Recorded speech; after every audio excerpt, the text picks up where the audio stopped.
Hello friend, मी श्रद्धा story book teller या चॅनलमध्ये तुमचं पुन्हा एकदा स्वागत करते. आपण ऐकत आहोत सौ मायासाठी यांची हृदयस्पर्शी कादंबरी रश्मी. चला तर मग ऐकूया भाग 13. संजय सोहोनी हा जेमतेम 30चा तरुण होता. उंच, तगडा आणि देखणा. त्याचं एकदा लग्न झालं असेल असं कुणालाही वाटलं नसतं.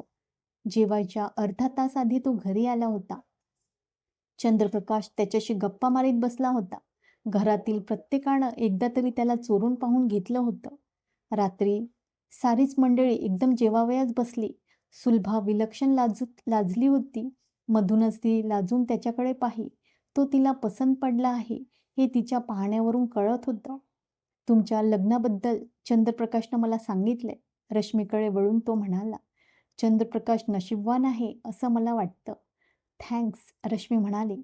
आणि तूही नशीबवान आहे, चंद्रप्रकाश म्हणाला. आमच्या सुलभासारखी गोड पोरगी तुला लाभली आहे. दिल्लीला कुठं असता आपण? रश्मीनं विचारलं. जनपत रोडवर, तो म्हणाला. दिल्लीत माझी डाईंग फॅक्टरी आहे. वा, छान, ती म्हणाली. आमची सुलभा कशी वाटली? मालविकानं विचारलं. तो हसला. पेन्शाच्या मुलाशी तिचा साखरपुडा झाला तेव्हा मी आलो होतो. तो प्रसन्न मुद्रेनं म्हणाला. त्यावेळेसच तिचं सौंदर्य माझ्या मनात भरलं होतं. पण ही माझ्या नशिबात असेल असं मला वाटलं नव्हतं. म्हणूनच चंद्रप्रकाशनं विचारताच मी लगेच होकार दिला. त्या वेळेपेक्षा ती अधिक देखणी भासते.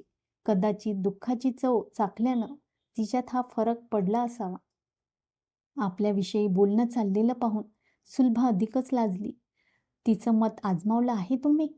नाही, पण तिच्या चेहऱ्यावरून तिला हे पसंत असावं असं वाटतंय. सर्वच जण हसले आणि सुलभा अधिकच लाजली. तू तर कमालच करतेस हं रश्मी, पुरुष मंडळी बाहेर गेल्यावर सुलभा रश्मीला म्हणाली. म्हणजे काय? किती उघड उघड बोलत होतीस तू. तेच योग्य असतं. परस्परांची पसंती महत्वाची असते. तुला पसंत पडला तो? सुलभानं विचारलं. हो, मनुष्य साधा आणि सरळ वाटला. तुझं काय मत आहे? पसंत आहे तुला? हो, ती लाजत म्हणाली. ते ऐकून रश्मीला बरं वाटलं. रश्मी आपल्या खोलीत आराम करीत असता चंद्रप्रकाश खोलीत आला. माझी निवड कशी वाटली? त्यानं विचारलं. छानच आहे, ती म्हणाली. पोरगा चांगला आहे, ओळखीचा आहे. सुलभानं एकदा ठेच खाल्ली आहे. तिनं पुन्हा ठेच खाऊ नये असं वाटत होतं. लग्न कधी? 2-3 महिने जाऊ दे. दोघांनाही व्यवस्थित विचार करता येईल. खरं आहे. तो तिला सुखात ठेवी. आमच्या इतका तो पैसेवाला नसला तरी बराच पैसा बाळगून आहे तो. तिला कसलीच कमतरता पडणार नाही. तुमच्यासारखा भाऊ असल्यावर कुठल्याच बहिणीला कमतरता पडणार नाही. मला सख्खा भाऊ नाही याविषयी कधी खूप वाईट वाटतं मला. ही गोष्ट खरी. म्हणूनच आपल्याला किमान 2 मुलं हवीत. एक मुलगा, एक मुलगी. चला काहीतरीच, ती लाजून म्हणाली. काहीतरी कसं? खरं म्हटलं तर ही ट्रीप पुढे ढकलता आली असती तर बरं झालं असतं. म्हणजे लग्न करूनच आपण जोडीनं गेलो असतो. पण शक्यतो लवकर याल ना? अर्थातच, शक्य तितक्या लवकर परतणार आहे मी.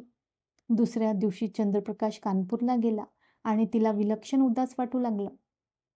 अश्विनी दवाखान्यात असल्यामुळे तर हा उदासपणा तिला तीव्रतेने बोचत होता. आता या घरात आपला टिकाव लागणार नाही अशी तिची भावना झाली. कारण चंद्रप्रकाश आणि अश्विनीच्या अनुपस्थितीचा अवांतिकाबाई चांगलाच फायदा उठवतील अशी तिची खात्री होती. त्याला निरोप देऊन ती दिवाणखान्यात आली. तेव्हा मालविका तिची जणू वाटच पाहत असल्यासारखी बसली होती. चंद्र गेला? तिनं रश्मीला विचारलं. होय, रश्मी उत्तरली. असा कसा गेला तो मला भेटल्याशिवाय? तुला भेटून जाण्याचं कारण काय? कारण म्हणजे? मी त्याची मैत्रीण आहे. फार जुनी, तुझ्यासारखी उपरी नाही. मी उपरी नाही, त्याची भावी पत्नी आहे. भावी पत्नी म्हणे. वर्षभर तरी जमेल का तुमचं? न जमायला काय झालं? तुला अद्याप पूर्ण कल्पना नाही त्याच्या स्वभावाची म्हणून तू असं म्हणतेस. म्हणजे? त्याला सदैव नवीन वस्तूची भूक आहे. तुझं आणि त्याचं अद्याप लग्न झालं नाही म्हणून तो घोटाळतोय तुझ्या भोवती. लग्न झाल्यावर कोपऱ्यातल्या किरासारखी अवस्था होईल तुझी. काहीतरीच नाही. अश्विनीची काय अवस्था आहे? तुला जमेल असं जगणं? स्वतंत्र विचाराची तू मुलगी. तुझं काय? तूही झुरतेस की त्याच्यासाठी? माझं आयुष्यच वेगळं गेलंय. तुझं तसं नाही. वर्षभरातच पळून जावंसं वाटेल तुला. तुझा हेतू लक्षात आला माझ्या, पण ते तितकंसं सोपं नाही. मला काहीच करावं लागणार नाही. ते आपोआप होईल. तुझं बोलून झालं असलं तर तू पळ आता. मी जाणारच आहे. पण तुझं मात्र कौतुक वाटतं मला. हरणारी लढाई अद्याप जिंकू असं तुला वाटावं म्हणजे कमाल आहे. मालविका म्हणाली आणि निघून गेली. तिच्या त्या बोलण्यानं रश्मी पुरती घायाळ झाली होती. आपण विलक्षण थकलो आहोत असं तिला वाटलं. ती गळून गेल्यासारखी सोफ्यावर कोसळली. चंद्र, चंद्र तिचं मन आक्रंदत होतं. अगदीच करमेना म्हणून ती अश्विनीला भेटायला हॉस्पिटलात गेली. अश्विनीचं रूप अजिबात बदलून गेलं होतं. ती आता पूर्वीप्रमाणे सळसळीत झाली होती. बाळंतपणाचं तेज तिच्या शरीरावर पसरलं होतं. शेजारच्या पाळण्यात तिचा बाळ झोपला होता. तिनं बाळाच्या नाजूक शरीराला अलगद स्पर्श केला. किती गोड आहे गं तुझं बाळ आणि देखणंही किती आहे. अगं, साऱ्या हॉस्पिटलमध्ये असं मूल नाही असं नर्स म्हणतात, अश्विनी म्हणाली आणि फार वेळ ती आपल्या मुलाविषयी बोलत राहिली. आपल्या मनातील विचार तसेच दाबून ठेवून रश्मी ते ऐकत राहिली. ती घरी परतली तेव्हा मालविका निघून गेली होती.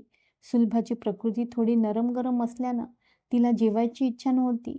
त्यामुळे अवंतिकाबाई आणि रश्मी दोघीच जेवत होत्या. जेवताना सुरुवातीला दोघीही अगदी गप्प होत्या, विचार करीत असल्यासारख्या. तू मालविकाशी उगाच वाद घातलास. मतभेद कधी वादानं मिटत नाही. अखेरीस त्या म्हणाल्या. मतभेदापायी वाद झाला नाही. मग मत्सरापायी घडला तो. मत्सर काही अकारण नव्हतं. म्हणजे त्यांनी तिला नादी लावलं होतं असं म्हणायचं तुम्हाला? जवळजवळ तसंच. मग त्यांनी लग्न का केलं नाही तिच्याशी? काही काही वेळा शहाणी माणसंही वेड्यासारखी वागतात. नंतर त्यांना पश्चाताप होतो. म्हणजे माझ्याशी लग्न केल्याचा त्यांना पश्चाताप होईल असं वाटतं तुम्हाला? त्यांच्या वागण्यावरून तसं वाटत नाही. तुम्ही मात्र माझ्याविषयी आपलं मत गढूळ करून घेतलं आहे. मी आले तेव्हा तुमचं वागणं वेगळं होतं. त्याला कारण होतं. कुठलं? तू अश्विनीची मैत्रीण म्हणून इथं आली होतीस. आता तू माझ्या मुलाची भावी वधू आहेस. तू त्याला हवं तसं वागवू शकशील, पण मला नाही. माझ्यात काडीचाही बदल होणार नाही. त्याची गरज नाही. पण आपण एकमेकांशी प्रेमानं वागायला काय हरकत आहे? मला जमणार नाही. का बरं? शक्य नसलं तरी निदान भांडणं तरी नक्कीच टाळता येतील. मी तुमचा मान ठेवण्याचा शक्यतो प्रयत्न करीत असते. त्याचा काही उपयोग नाही. माझ्या नापसंतीची कारणं माहीत आहेत तुला. त्या दिवशी तुम्ही ऐकवली आहेत मला. एकूण मालविकाचं इथं येणं इष्ट नाही हेच खरं. ते तुला ठरवता येणार नाही. कारण या घराची मालकीण तू नाहीस, मी आहे. मला हवं तेच इथे घडेल. लग्न झाल्यावरही मी जिवंत असेपर्यंत घराची सूत्र तुझ्या हाती येणार नाहीत. रश्मीच्या तोंडची चवच गेली. पुढ्यातलं अन्न कसं तरी संपून ती माडीवर आपल्या खोलीत पळाली. वादळ घोंगावू लागलं होतं. अजून अश्विनीला घरी यावयास 8 दिवस अवकाश होता. 4 दिवस राहायला म्हणून मालविकेनं सुलभाला बोलावलं म्हणून ती मालविकेकडे राहावयास गेली आणि रश्मी अगदीच एकाकी पडली. एखादी गोष्ट जमून यायची असली की त्या गोष्टीला अनुरूप गोष्ट घडू लागतात. तसं घडत होतं. आणखी 2 दिवस लोटले आणि लायब्ररीतून बाहेर पडत असतानाच फोनची बेल घणघणली. तिनं फोन उचलला. फोन चंद्रप्रकाशचा होता. तिच्या हृदयात धडधड होऊ लागली. तुम्हीच आहात ना? ती म्हणाली. तुमचा आवाज ऐकून खूप बरं वाटलं. मलाही, पलीकडून तो म्हणाला. तुझा विरह इतका जाणवेल अशी कल्पना नव्हती मला. तुझ्या आठवणीपायी कामात लक्षच लागत नाही बघ. खरंच? तिनं तिरेकानं विचारलं. अगदी खरं. तुझं काय? माझीही तीच अवस्था आहे. तुमच्याशिवाय मला इथं अजिबात करमत नाही. तुम्ही काम झालं की लगेच या. अर्थातच. कसा थांबीन मी? आई काय म्हणते? ठीक आहे. त्यांच्याशी बोलायचं आहे का? नाही. केवळ तुझा आवाज ऐकण्यासाठी फोन केला मी. स्वतःची काळजी घ्या. होय, तूही स्वतःची काळजी घे.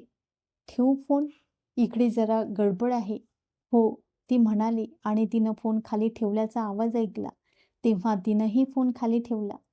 खरं म्हटलं तर तिला खूप बोलायचं होतं. फोन आल्याचं सांगायला ती अवंतिकाबाईच्या खोलीत गेली. त्या आपल्या खोलीत वाचत बसल्या होत्या. तिच्या पावलांचा आवाज ऐकून त्यांनी मान वर केली. ये, त्या म्हणाल्या. त्यांचा फोन आला होता. ती म्हणाली. थांबलाय तो? लगबगीनं उठत त्या म्हणाल्या. नाही, तुमची आठवण काढली त्यांनी. प्रकृती कशी आहे म्हणून विचारलं. त्याच्याशी बोलायला आवडलं असतं मला. वेळ नव्हता त्यांना. कधी परत येणार आहे तो?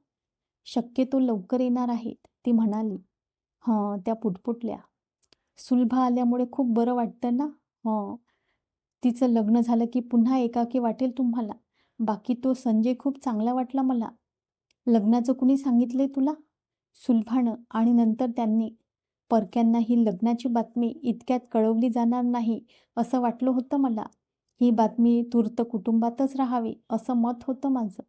पण मी आता कुटुंबातलीच होणार नाही का? हं, दुर्दैवानं ते विसरता येत नाही, त्या कडवट स्वरात म्हणाल्या. असं का म्हणता तुम्ही? कारण माझ्या मुलाच्या आयुष्याचा होणारा चुथडा मला पाहवणार नाही. असं कसं होईल? माझं त्यांच्यावर खूप प्रेम आहे.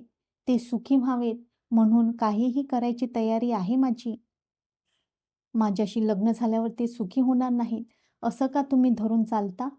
कारण मी वयानं आणि अनुभवानंही तुझ्याहून खूप मोठी आहे. पुढलं सारं भविष्य मला दिसत आहे. माणसं बदलणं फार कठीण असतं. त्यांनी बदलावं असं म्हणणं नाही माझं. ते आहेत तसेच प्रिय आहेत मला. हे तुझं म्हणणं खोटं आहे. अजिबात नाही. हे सत्य आहे. लग्नाआधीच तू त्याला बदलू पाहते आहेस. लग्नानंतर तर तू अधिक आक्रमक होशील. तुझ्या मनातील विचार मी ओळखले आहे. तुम्ही आपले विचार माझ्या मनावर लादू पाहत आहात. अजिबात नाही. तू आपल्याशी प्रामाणिकपणे विचार केलास तर तुला ते आपोआप पटेल. तू आमच्यापेक्षा सर्वार्थानं वेगळी आहेस. आचारानं, विचारानं आणि मनानंही. आमचे आचार विचार तू कधीच आत्मसात करू शकणार नाही आणि आम्हीही तुझे विचार आत्मसात करू शकणार नाही. असं कसं म्हणता? मनाचं तादात्म्य झालं की या वरवरच्या गोष्टींना काही अर्थ राहत नाही. ते होऊच शकत नाही. संस्कार तिथं आडवे येतात. तडजोड करता येते. त्याच्या बाबतीत तेही शक्य नाही. मी माझ्या मुलाला पूर्णपणे ओळखून आहे. तो सुखी व्हावा असं तुला वाटत असेल तर तू स्वतःला पूर्णपणे बदलावयास हवं. तुम्ही मला भीती घालता आहात. नाही, मी वस्तुस्थिती तुझ्यापुढे मांडते आहे. त्यांचे आणि माझे विचार भिन्न आहेत हे मला मान्य आहे. पण निस्सीम प्रेम हे या साऱ्यावर मात करतं. आमचं लग्न निश्चितच सुखाचं होईल. मला खात्री आहे तशी. तू काहीही समज. मी मत्सरामुळे असं म्हणत नाही. हे अनुभवाचे बोल आहे.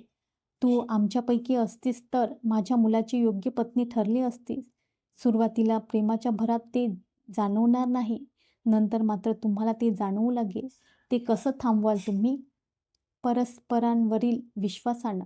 शक्य नाही. तसं व्हावं असं तुला वाटतं, पण ते खरं नाही. तुमचा काय सल्ला आहे? ते तूच ठरवायचं आहेस.